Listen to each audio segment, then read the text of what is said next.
Previously, I talked about the importance of chunking information, which is the first hack related to design. The second hack related to design is what I would call flipped classroom. What do I mean by flipped classroom? Well, basically, flipped classroom is a concept whereby the learning process is somewhat reversed. Perhaps I can explain it to you this way.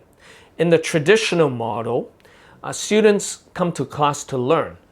Basically, they come to class, they listen to the teacher give lectures, they take notes, and then after class, they're given homework activities.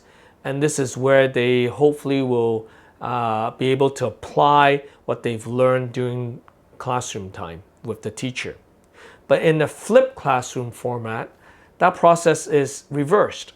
So before coming to class, students are to learn content on their own. And they do this by either reading books or watching online videos, doing research online, interviewing experts, or having meaningful dialogues with other fellow students. So they learn new content before they come to class. And then when they come to class, class time is mainly used to clarify what they should have learned, to assess, to debate, to discuss, and really an opportunity to apply, put into practice what they've learned in real life situations. So in a sense, they no longer come to the classroom to listen to lecture, which is very passive. Instead, they come to the classroom to apply what they have already learned, which is active learning. And it's much more engaging, it's much more interesting, and the learning experience is no longer, the live learning experience is no longer boring and passive, but rather is very engaging. And by the way, I don't know if you noticed, but Zoom was never designed for just people giving lecture or people talk. If that's all they want, they can use other multimedia applications. But Zoom is really intended for people to have meaningful interaction and dialogue. So if you're using Zoom, make sure you take advantage of the various features that are available to allow for those interaction.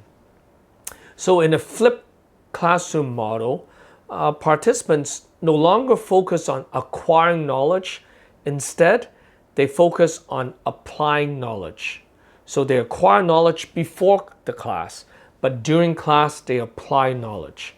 And why is applying knowledge so important?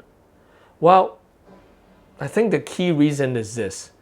Although the internet can provide students with lots of good information, the internet cannot teach students how to apply those rich knowledge and information. Only the teacher, only the facilitator, only you can do that. Only you can encourage the students, your participants, to apply what they're learning.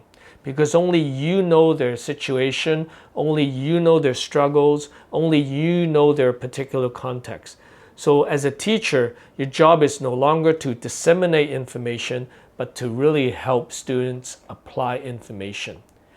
Some ways to use the flipped classroom format that I have found useful. For instance, oftentimes I would have my students watch video or listening to a podcast. And then they need to answer some questions so that they can focus on the key things that I want them to learn. And when they come to class, I quiz them on what they should have picked up from the podcast or video. And then we use most of the class time to get them to apply what they have learned. Another activity that I found useful is what I would call discovery learning. So what I do is I basically give them a research question, and then before they come to class, they need to go on the internet and do some research and try to find the answers on their own. The reality is most people are learning and learning new things and finding information on their own by using the internet. They already know how to do that. So why not make use of that skill? So for instance, in my preaching class, I asked them to do some research on what is a topical sermon. I give them 4 questions, and I ask them to spend about 2 hours, whether it's in one chunk or in different times, adding up to 2 hours. I have them go on the internet and then do research on their own. I give them 4 questions that they must find answers to, and then they are to post the response to those questions on an online discussion board. All the students do that, and then they are to look at each other's response and critique and comment on each other's response. And then when they come to class, what I do is I would highlight some of the key principles related to topical sermon. And then from there on, my focus is on getting them to apply how to put together a topical sermon during class time. I don't tell them to do it after class. I teach them how to do it during class time. So the face-to-face, the live class session becomes very interactive, and it really helps them put into practice what they're learning.